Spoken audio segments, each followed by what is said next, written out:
Hey, salon world. Who's got their flat irons out? I know I do. Major tool in the salon, right? And at home. Who uses it on a regular basis? It's kind of a one-of-a-kind tool, right? It can only do what a flat iron can do, so we kind of need it. Welcome to Shop Talk and Style. I'm Tony Santini, and I've got 8 steps for a fabulous flat iron. So, I had a learning experience a while back when I first started doing hair about flat irons. I was referred a mother-in-law of a client that came from Florida who was used to getting her hair blown out on a regular basis. And I did that, and I got done, and she's like, I want it flat ironed. And I'm like, okay, no problem, right? And I flat ironed that hair pin freaking straight. And she shook it, and it looked like a rag doll. And I thought, oh, great. And she's like, no, I want it full. I want body in it, and I want it flat ironed. And I don't know how many of you have used a flat iron, but once you pin straight flat iron someone's hair, it's real difficult to get that body back in that hair. So I had a little work ahead of me to redo what she did, but I learned very early on that there's more than one way to flat iron the hair. Now, I know that a lot of us have techniques that we use at home and in the salon, and they're like great, and they're doing the job awesome. Keep doing it. Don't stop doing those techniques. As a matter of fact, I'd love for you to share them at the end of this video in the comments or email me. But today what I want to share with you are 8 pro tips that I use in the salon for good movement and good body. You can see that Viola here has got a slick style, smooth, sleek, totally smooth, no frizz, but it's got some body and some movement in it. And I used a flat iron to finish this, to get that technique and get that look. So this is what I want to share with you today. Our model here, I mean, she's got fun hair going on, right? She's probably out the night before having a good time. She woke up and it was a little frazzled, and it was good for the night before. But, you know, she's going to work, right? And she needs to look polished and have it smooth and have body to it and have some roundness and finish to it and not just pin straight hair. So, the way we're going to do this is I've already done some prep work on this model. And as a matter of fact, if you go to my channel and look up my quick and easy blow dry technique, that's what I started her with. So I prepped her with the proper shampoo and conditioner for her hair, picked out the proper styling products for flat ironing because it's such a hot tool. It's one of the hottest tools that we can work with in the salon. We really need to be careful of the hair texture when we're working with it. So I made sure to prep her hair with a primer that has heat protection in it, a smoothing product that's going to help smooth the hair and make it look shiny and finished so that her hair stays protected well and also the style stays in her hair. Now, there's a lot of different ways of doing this. I particularly find that a solid blow dry up front just does wonders for the root area, so close to the scalp. That flat iron, when you're starting from extremely curly, or if you haven't done any prep work on the hair, haven't blown it dry at all, can be really challenging, and you oftentimes have to hold the flat iron on the hair for long periods of time to really pull out the curls and kinks when you're trying to flat iron straight from curly. Does it work? Yeah, it totally works, and if it works for you, that's great. I'm not telling you to change it, but what I am saying is that you do have to have the heat on the hair for a longer period of time if you don't give a solid blowout ahead of time. And I, in particular, it's really important for me that the integrity of the hair stays in the best tact possible because healthy hair always looks better. It doesn't matter. It's always going to look better. So look and see what's going on with your client's hair. Do they have a lot of color processing happening? If they do, you're going to want to keep an eye on the temperature. Don't go extremely hot. You know, some of these flat irons go up to 450 degrees, which is fantastic for a healthy head of hair or a head of hair that's got really coarse hair, really kinky hair, really frizzy hair. You might need that. But if you're working with someone who has a lot of previous color, let's say highlighting or a double process head of hair, meaning they've had their hair bleached in some way, you know, you've really broken that hair down, so you want to make sure that your temperature setting isn't up too high. Always good to test it. The last thing you want is the hair coming off the head with you. I'm sure you can look at plenty of YouTube videos to see that happening. It's not uncommon, but as a professional, like that would be the last thing that I'd want to happen. My God, I'd be mortified, right? How scary. So keep a check on your temperature. Take a look at your hair texture, meaning how curly is it, how coarse is it fine, is it fragile, and keep your temperature accordingly so that it doesn't get overly hot or overly damaged. So this is our desired result. This is our model we're going to be working on today, and let's get to it. So I'm going to set Viola over here to the side. I did not make that name up. That's the name she came with, and I'm keeping it for her. And we're going to work with, I don't know what this girl's name is, but she needs a flat iron, right? Okay, so here we're going to go. Let's keep in mind a couple things before we get started. Let's talk about tools. We have a couple different kinds of combs in the salon. We have a regular styling comb, which is just a regular plastic, and then we have another option, which would be considered a hard plastic comb, or sometimes combs are made out of different material so that they don't burn and melt. If you're going to use a comb, use a hard plastic comb. Or make sure the comb says, heat resistant, won't melt, something to that point, because I will tell you, once you start working with the flat iron, if you use a regular generic plastic styling comb, the teeth on the styling comb will become warped. I haven't gotten it to the point where I've melted plastic in my client's hair, but I don't ever want to find out what that's like. So heat resistant, hard plastic, anything that's not going to melt with intense heat is really important. I'm also going to introduce using a round brush with my flat iron. The style that we looked at previously on Viola was done in a way that had some bend and some movement to it, and I was really using the heat from the flat iron to mimic a really nice blowout. So I used the flat iron in combination with a round brush to do that. Now my round brush that I'm using is a boar bristle round brush. So boar bristles are a fantastic type of material to be used in a round brush when you're really trying to smooth the hair. They tend to grip the hair really tightly, and that gives a better polish and shine on the hair. You'll see in a video coming up about round brushing that I will use a boar bristle round brush and talk about those tools a little bit more to really give some polish and shine to the hair. So a boar bristle round brush is ideal for this technique. We're also going to need some clips. I just have some little clippies here with me right now. I work fine with those. I don't have a problem using those, so that works for me. If you like a big clip or a big clamp, that's fine too. Whatever works best for you to hold the hair. The sectioning that we're going to be working with is basically just to get the hair out of our way. We need to have space where we can work, and if all the hair is kind of like in our space, it's difficult to really get into smaller areas and work with smaller subsections. So we're just going to break the hair down a little bit. For this particular technique, I'm going to use 3 sections. I'm going to use a section on the top. That's going to include just the very top of the head in a horseshoe section, from the temples all the way around to the back of the head by the crown. And then we're going to work with the sides of the head and the back. And finally, we're going to work with the nape, which is down here. If you can feel in the back of your head, you have that bone that kind of protrudes. It's called an occipital bone. So to find the nape of the hair, we're going to find that bone on our client or our guest, or ourselves if you're doing this at home. And we're just going to section the hair right from that bone to the top of the ear. So let's just do that first. I'm going to take my comb to section.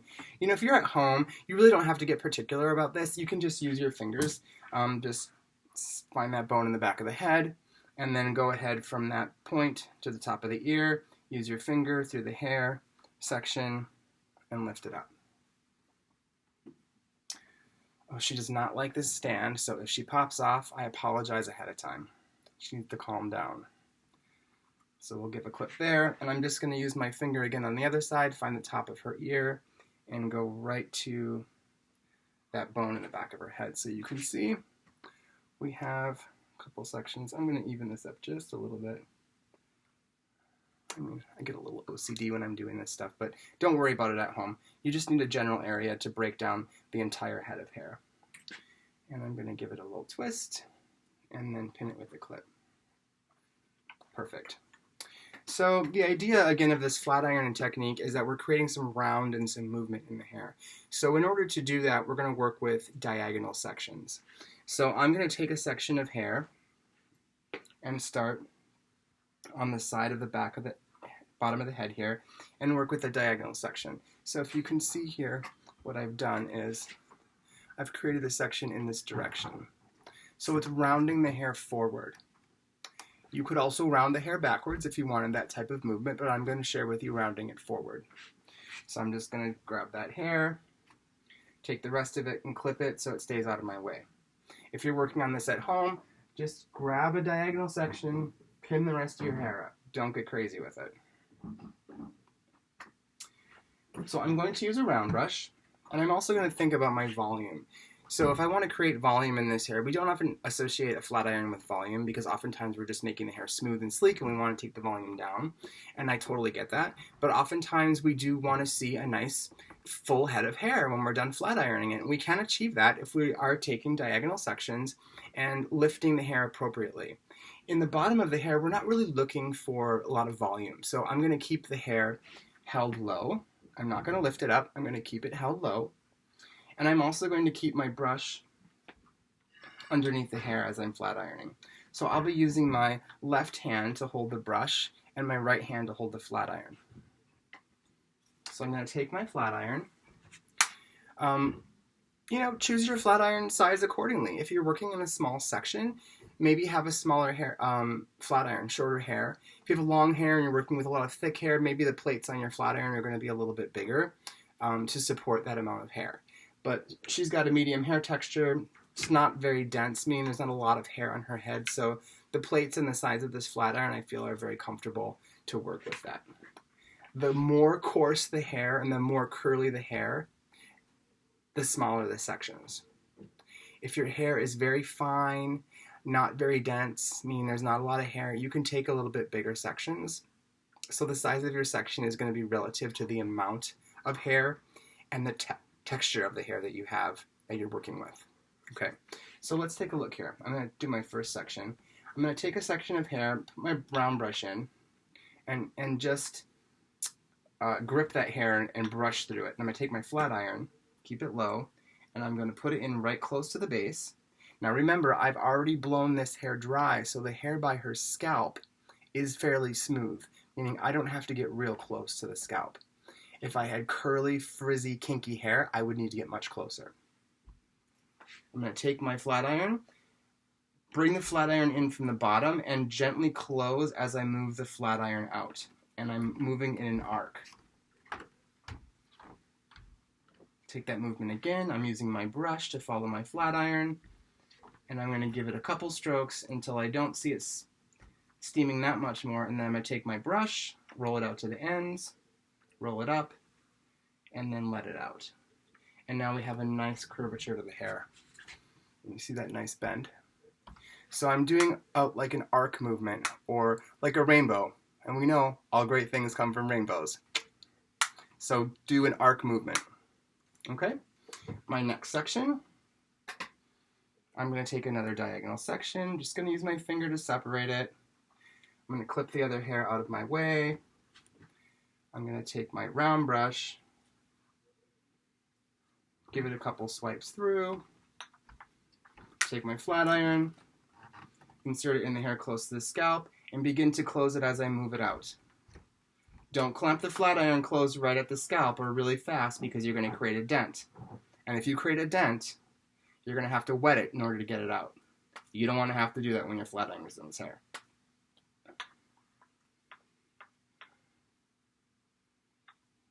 Nice curvature. Okay, so I'm going to work toward the center of the head. Once I get to the center of the head, I'm going to turn my model and I'm going to start working from the other side hairline into the center again. Okay, so I'm going to finish that.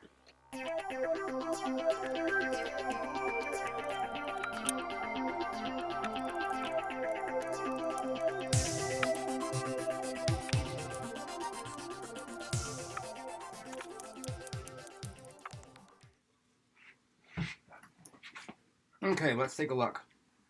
We can see the hair is all smoothed out. It's got a nice round on the bottom. It's all bent in. Very smooth.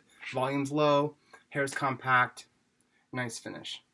Notice I was able to hold that round brush in the end a little bit to let the ends cool. Keep in mind that when you heat the hair up, it changes the formation.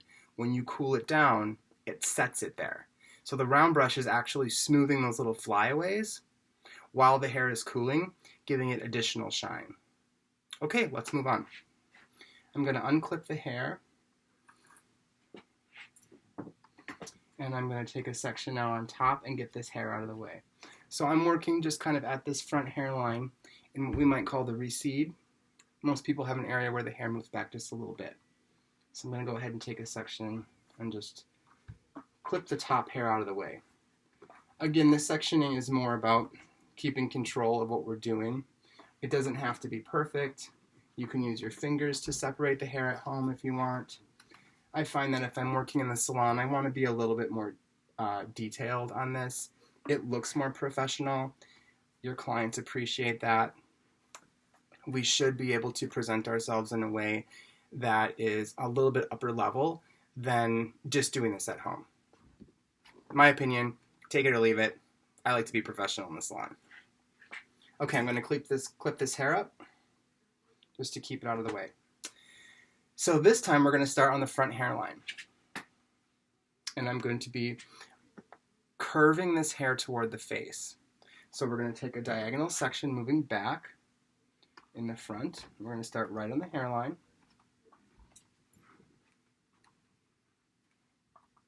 And I'm going to take my round brush, put it in the hair as if I was round brushing the hair.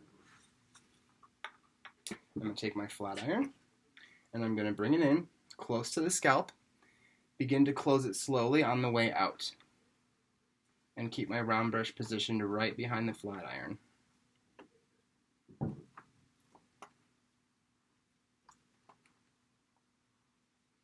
My round brush in there, give it a nice bend, and pull it out. You can see how that curves right toward the face. I know you're thinking at home, how am I going to do this with a round brush in one hand, flat iron in the other? It's fine. Once you take your section and clip your hair out, you can literally tip your head to the side to let it hang, and then put the round brush in, put the flat iron behind it, and follow it out. Before the flat iron finishes the ends of the hair, put the round brush back in, grab the hair, put the flat iron behind it. Yeah, it's going to take practice. I mean, whenever we do something new, we have to practice it. It doesn't just work right away. My suggestion is to do this on a time where you're not in a rush. Don't do it before work for the first time. Wait till the weekend. Wait till you're going out. Give yourself an hour or something just to mess with your hair and try this, because the more you do it, the better you're going to get at it. Like anything we do in life, the more we practice it, the better we get. It's the same thing. So if it's a priority to you to be able to get a nice round brush or flat iron look to your hair that's got body to it, practice it. That's what we got to do, right? Stylists got to do it. You're going to have to do it at home too. It's worth it though if you do. All right, I'm going to take another section, diagonal. I'm going to put the round brush in first, and then the flat iron behind it close to the scalp. Gently begin to close as I bring the flat iron out, and follow the round brush again. Okay, I'm going to finish this entire side. I'm going to go all the way, work all the way to the center of the back of the head, and then I'm going to come back to the other side and start again.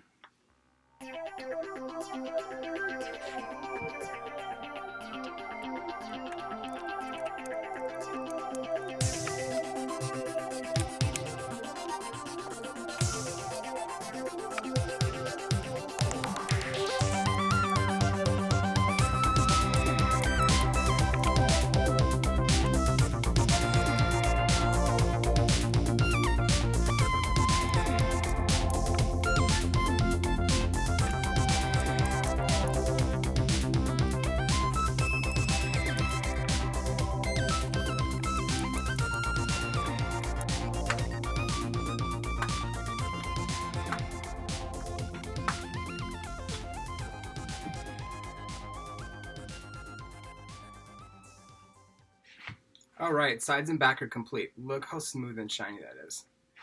And it all is perfectly curving in toward her face. This is also a great technique if you have a client that you have difficulty getting one side to go under. Go in with that round brush and flat iron, and you can push it right into place. I want to address one thing before I move on. Did you notice how the flat iron kept moving? I never put the flat iron and held it in one place for very long. We don't want to camp out anywhere for too long. That's a lot of heat for a long period of time on a section of hair can cause damage. If you keep the hair moving, or keep the flat iron moving, it's going to alleviate too much heat from being in one spot in the hair. Okay, so we're going to get to the top now, and I'm going to find out where her part is. This girl's pretty stylish. She's really flipping most of this hair over. You can kind of see where this part wants to come back. The rest of it's going to move in the other direction. So what I'm going to do now is start to take diagonal sections again and move back around her head. So I'm literally going to move around the head until I get to the back, and then I'm going to come in the front and do the same thing. It's almost like if you could envision a pinwheel on the top of the head, or a whirl, moving in that direction, almost like a fan. The first section I'm going to take is right here by the front hairline, taking another diagonal section. And I'm going to grab my flat iron and my round brush. And you know, this hair on top is a little bit shorter, so I think I'm going to grab a smaller round brush. I feel like it might be a little more appropriate for the length of the hair. If the round brush is too big, it could be difficult to hold the hair with it. So I'm going to take a smaller brush and then bring the flat iron in behind it and do the same thing.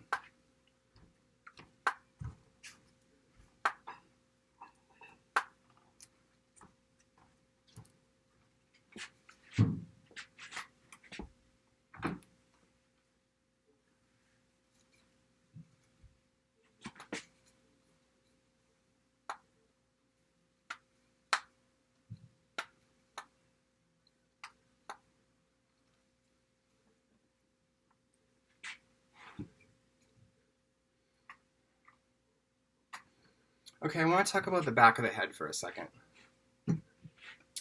When you're working on the back of the head, we need to be very careful that we don't create a straight part in the center of the back of the head. And the reason is because if we create a straight part down the back of the head and then flat iron that hair in opposite directions, we're literally going to create a part. And no one wants a straight part in the back of their crown. It's not cute. So here's what we're going to do. We're going to take diagonal sections in that crown, and we're going to work up the head diagonally. So we're going to split that so that each section goes kind of across the center of the back of the head. That way when you flat iron it round and use that arc or that rainbow motion, it's not going to create any center parting. Diagonal parts are really great to stop what we call in the salon roller marks. And roller marks are where when you have set the hair and there's a separation between each roller or each curling iron set, and you can see that in the hair. We don't want any of that. This needs to be smooth. This needs to be fluid. We cannot have separations. So diagonal sections. So I'll take my first section diagonally across the crown. And I'm starting to think about some volume now. Like I might want this a little bit more voluminous in the back of the head. So I'm going to take my round brush and I'm going to lift the hair up. So take the round brush, put my flat iron in, and again gently close it as you bring it out, and we're going to lift it up.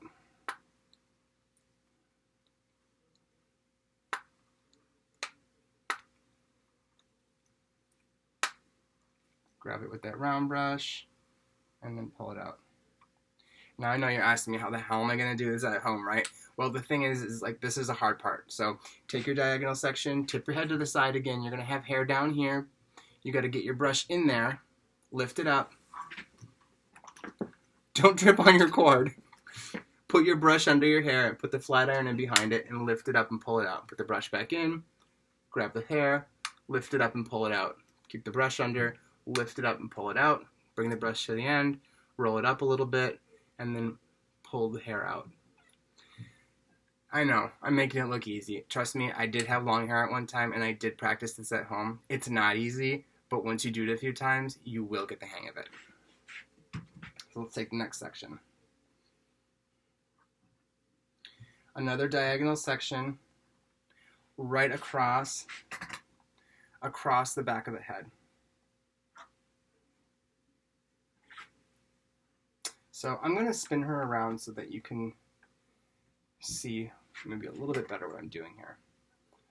So I have this diagonal section, my brush is in.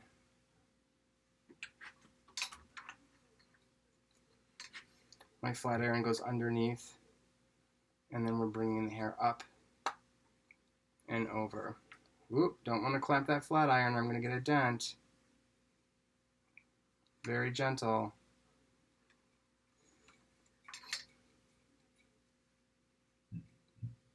See how she's got a little bit more lift now? Okay, I'm going to come into the front. Now I only did half of the crown. I'm going to come into the front and work my way back across in the opposite direction. So let's get this cord out of the way. And we're going to start working in the front. Now she's got a lot of bang that's sweeping across the front. So my first section is going to be over here in the corner and diagonal. Okay?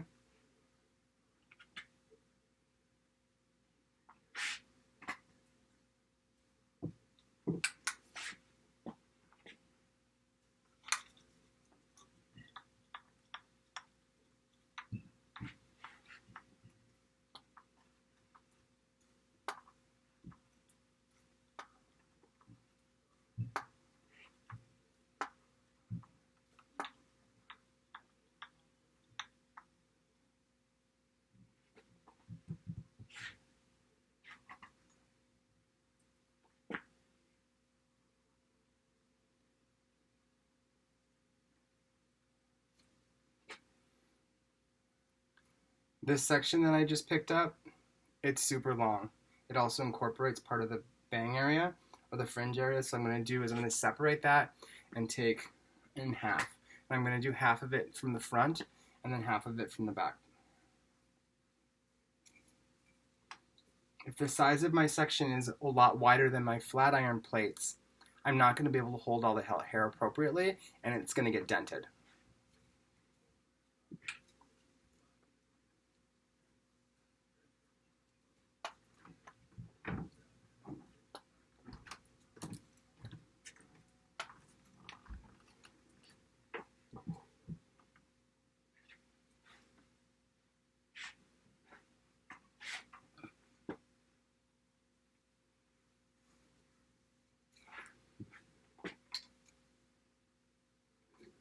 See, the beauty of these diagonal sections is it works me right into the back of the head.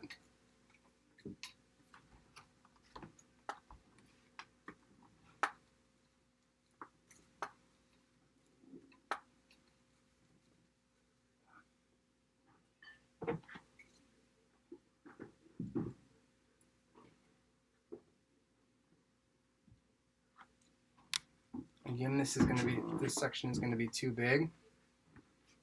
So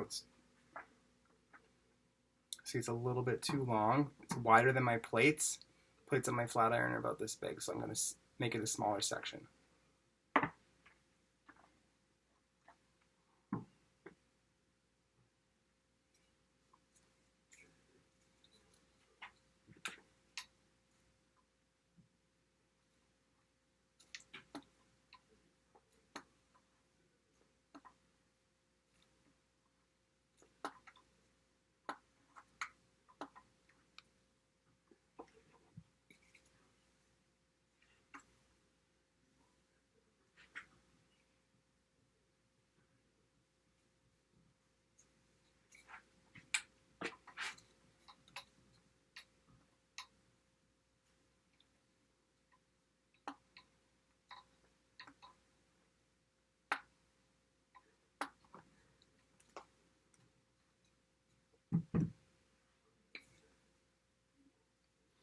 Last section on top, last section in the back.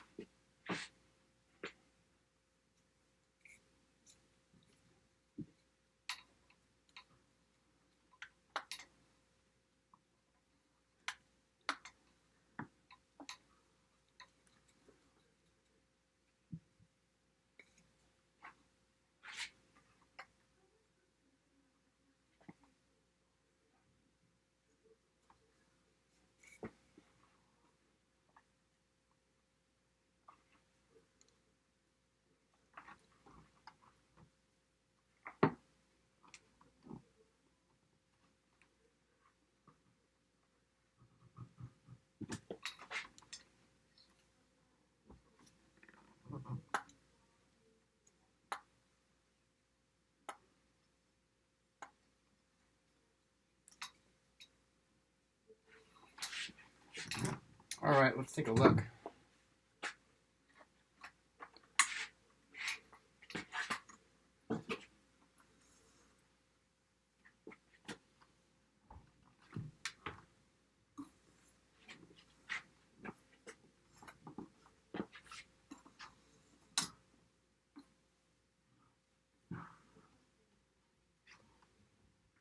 That smooth polish, perfect framing.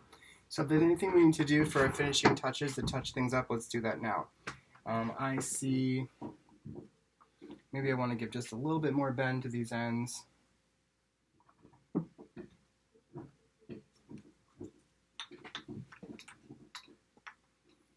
If you really crank your flat iron and twist it toward the end of the hair, you're going to get a lot more bend. See how that really curves in now? Let's do the other side.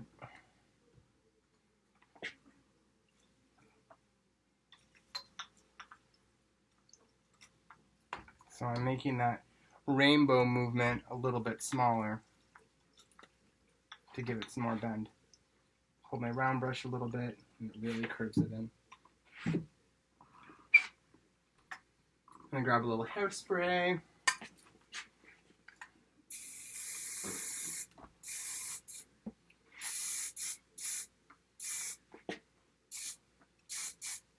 Nothing too strong.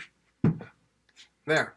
So, we went from a night out of partying to ready for work, not having to re-wet the hair, put a little dry shampoo in there, soak up whatever happened the night before, and it looks like a brand new polished round brush dry. Flat iron is a great way to do that.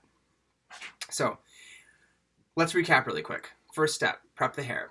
I prepped it with the quick and easy blow dry. You can check out the video on my channel. Proper product selection, shampoo, conditioner, and then styling products, heat protection, and finishing products. Next, we're going to section out the hair. We started in the nape, worked with diagonal sections, and then worked our way up the head. Our tool positioning was matching our subsections, which is diagonal, also creating that arc or that rainbow movement. Once I got done, I did some finishing touches. I decided I wanted a little more bend here. You could maybe do whatever you want with the direction of the hair that you're working with, and then use your finishing product. As always, I like to share a business building technique with each technique that I do, because this is so relevant to what we do in the salon, and our guests need to know what's available, right? So the first thing that we can talk about right away is opportunity to sell retail. And it's not just about selling retail, it's about making sure that what you're doing with the hair is working for your guest at home or your client at home. So talk to them about it. Tell them what you're doing. Tell them what you're using. You know, a lot of people are using things that they already like and they want to try that first. That's fine. Let them do it, right? But here's your opportunity to sample. What I do is I have a bunch of little plastic sample cups. They're very small. They click tight. And I just put a little product in there so they can have like 2 or 3 uses at home. And generally what I find is that that's enough to have someone get a feel of it. You know, and sometimes it doesn't work. Sometimes they just like what they like and they don't want to do it. Well, that's fine too, but it's really our job to make sure that we're talking to them about what we're using in their hair so that it does work for them. And it is, again, it's also a retail opportunity for you to grow your business. The second thing is you're teaching them a technique. Like, I just talked through what I was doing, and I made comments about how you might do this at home. Do the same thing. Like, use my words if you want to. I used someone else's words when I got started until I found my own groove, my own rhythm, and then I taught my clients what to do too. And it's great because then, even though, like, you kind of are the master and it should look better when you get done with it, they still should be able to replicate it at home. Like, they're paying for their service, yes, but you're giving them something of value that goes as long as they want it to go, as long as they want to use it and feel it's relevant for their style.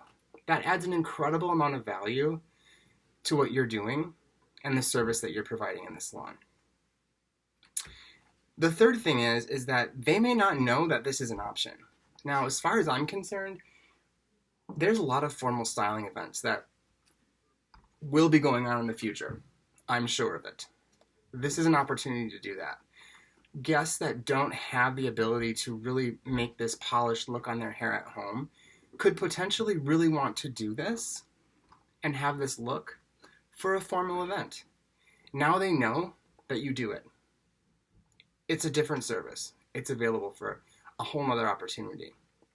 Also, you're sending someone out in the world when they leave your salon that's representing what you do. This is a referral opportunity. I can definitely tell you, in the beginning, when I first started, the fact that I could make the hair look really beautiful when I got done with it was a huge sales point. People would refer other people into me just because I could make their hair look really great. Even if they couldn't do it at home exactly the way I did it, or didn't care to do it at home the way I did it, their trip to the salon was an opportunity to have this really great thing happen for them that they don't get anywhere else. And that's a big deal to them, and it should be a big deal to you. So there's some business building techniques that go with this look. Always great to share that. Again, this is a collaborative channel. I really would love people to share their flat ironing techniques if they have some.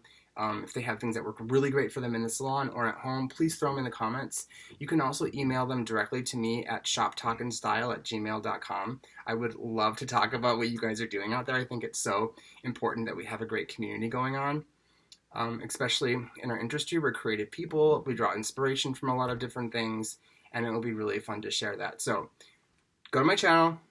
Don't forget to subscribe. Check out this video along with the flat, quick drying, easy quick dry, blow dry video. And if you want to know a little bit more about my background, I do have an About Me video. I have 23 years of experience in the industry. Super fun to share stuff, and happy to be here. So thank you so much for watching, and I hope to see you all soon.